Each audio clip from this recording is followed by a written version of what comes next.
السلام عليكم يا رجالة. في النهاردة إن شاء الله اليوم الخميس المحترم اللي كنا متفاجئنا فيه بإضافات جبارة تاريخية عالمية.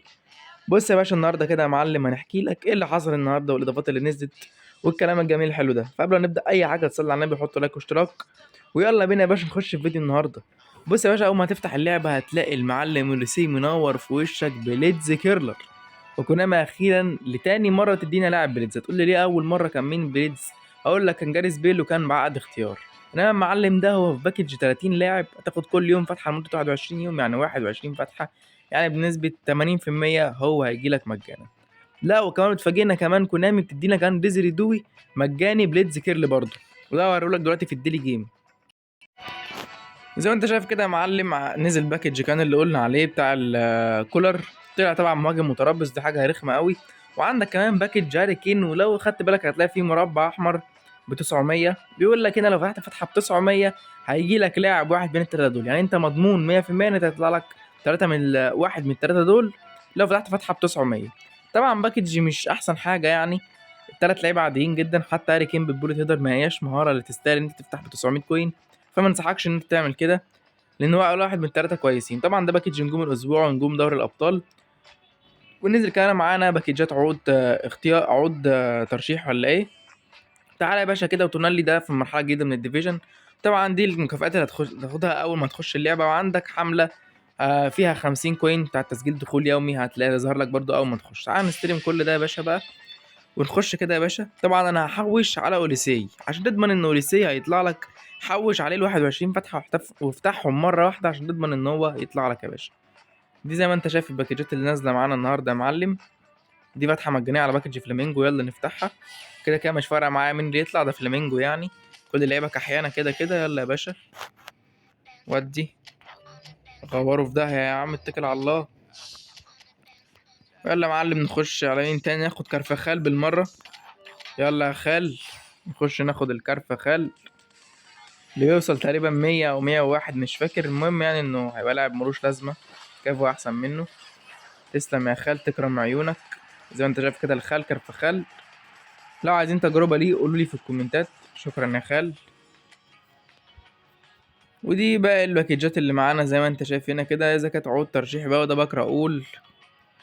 وادي عقود الترشيح اللي نزل معانا النهارده اهو، في لعبة محترمة مش وحشة قوي يعني، معاك كييزا ومعاك جونزالو راموس وتروسارد، لعيبة كويسة. دي الباكجات اللي نزلت معانا النهارده. طبعا نزلت حزمة كومان في الحزم، دي الحزمة الوحيدة اللي نزلت. تعالى بقى نشرح المهمات يا باشا. عندك هنا المهمات بتاعت الحملة العادية اللي انت تجيب اجوان وتلعب ماتشات والكلام ده. وعندك هنا بقى حملة جاتوزو عشان تاخد جاتوزو. هنا بيقول لك ايه يا باشا بقى، لو دخلت على التفاصيل يا معلم هيقول لك ان انت محتاج تكسب ماتشات عشان تاخد نقط، وبالنقط اللي انت تاخدها دي تاخد بقى العناصر اللي انت عايزها. يعني جمعت مثلا 40 نقطة تدوس عليهم وتشتري ال 50 كوينز ب 40 نقطة. جمعت 160 نقطة تاخد ب 160 نقطة جاتوزو.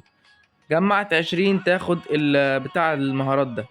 طبعا في مهارات جديدة اتضافت معانا للعيبه زي ما انت شايف كده، بوسترات جديده اتضافت، مش مهارات جديده، بوسترات جديده اتضافت. تعال مثلا نروح على لاعب زي روبرتسون، هتخش كده على تصنيع القوه يا باشا. بص كده تخش قابل للتحديد، هنلاقي ان في حاجات جديده اتضافت زي ما انت شايف يا باشا، زي التحرك دون الكره والمفكك والمخترق، الصد الجوي، الرد المعاكس، حمايه الاستحواذ، صاحب الدقه، كل دي والريجيستا دي اول مره تتضاف. وعندك خبير المراوغه دي برضه اول مره تتضاف. كل دي مهارات، كل دي قصدي بوسترات اتضافت معانا لاول مره في اللعبه تقريبا، هتعلي لعيبه كمان، يعني في لعيبه الريت بتاعها هيعلى بس لسه ما ينزل لهم تطويرات. تعالى يا باشا نشرح ايه الايفنتات اللي نازله كمان معاك هنا. هتلاقي هنا ايفنت ال 50 كوين الموجود انليميتد، وهتخش على الفعاليات بقى يا باشا. خلي بالك هنا في فعاليه ب 50 كوينز اللي هي فين، لا مؤاخذه معلش، اللي هي دي الناشونال برايد، دي فيها 50 كوينز فلازم تلعبها. انما باقي فتحات مجانيه على باكج دوري الابطال وفلامينجو وباكج نجوم الاسبوع. طبعا عندك ميزه جديده اللي هي اتضافت، اللي هي تحليل اللعيبه. زي ما انت شايف يا باشا اهي، هتخش في فريق هتلاقي التحليل، دي طبعا هتبان لك في اخر 10 ماتشات، دي في الديفيجن بس، يعني هيظهر لك في الديفيجن بس. طبعا هم ظاهرين عندي ان هم اصفار عشان انا لسه ما لعبتش ولا ماتش في الديفيجن، فظاهرين عندي عشان كده اصفار. وده اهو بيقول لك معدل استخدام تعليمات هجوميه وتعليمات الدفاع، او زي ما انت شايف ده عباره عن الديفيجن بس، من اول ديفيجن 1 لحد الديفيجن 4.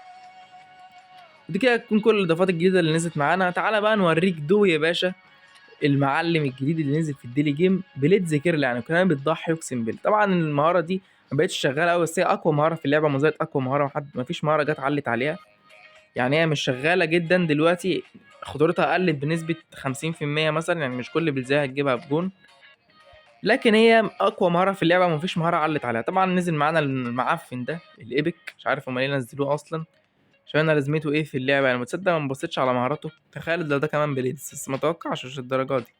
لا مش بليدز زي ما توقعت يا عم. مهاره رقص ايه؟ انت بص طوله كام؟ 173. ايه يا عم ده؟ المهم كلنا طبعا محتاجين دوي، وكلنا عاوزين دوي طبعا. يعني يا حظ اللي محوش فتحتين ولا اتنين، الحظ اللي محوش فتحه او اتنين زي ما فتح عليه. عندك دوي اهو يا باشا، نازل بليدز كيرل اهو، المنحنيات التنازليه، او لو عملت اللعبه بالانجليزي هتلاقي مكتوب بليدز كيرلر. يعني حاجه فشيخه جدا من كونامي. كده انت عندك لاعب ار دبليو اف وال دبليو اف بيلعبوا بالبليدز، زي ما انت شايف حاجه كويسه جدا. طبعا دوي بيلعب ال دبليو، هو نازل بمركز ار دبليو، لكن انا هلعبه ال دبليو عشان استفيد منه، ان هو اصلا بيلعب برجليه اليمين مش بالشمال. عشان تستفيد من المهاره لعبه ال دبليو اف، ما تلعبوش ار دبليو. ولو طلع لك اوليسي بقى، اوليسي اشول، لعبه ار دبليو اف زي ما هو نازل طبعا. ودي كانت الاضافات اللي نزلت معانا النهارده، وده كان الفيديو، كان فيديو الشرح المحترم. يا رب يكون عجبكم، ولو عجبكم تدعمونا بلايك واشتراك. وطبعا جربوا الجيم بلاي، بيقولوا الجيم بلاي اتحصل عليه تحسينات كبيره، وقولوا لنا هل الجيم بلاي فعلا اتحسن من وجهه نظركم ولا لا. انا عن نفسي لسه ما جربتوش، فلسه ما اعرفش. وده كان فيديو النهارده، وكان دي شرح الاضافات والحمله الجديده بتاعه الموسم الجديد. طبعا ما نزلش معانا باكجات محترمه عشان اعمل تفتيح، فانا لسه مستني لما ينزل معايا باكج انا محتاج منه لعيبه عشان اعمل تفتيح بالكوينز اللي معايا. يعني تحويشه انا تعبان فيها جدا، ومش انتوا عارفين ان انا بشحنش. طلع لي 3000 كوين، فيا رب يبقى الحظ محترم في الباكج الجديد اللي هينزل ان شاء الله. يا رب يكون باكج جامد. وكان معاكم احمد، والسلام.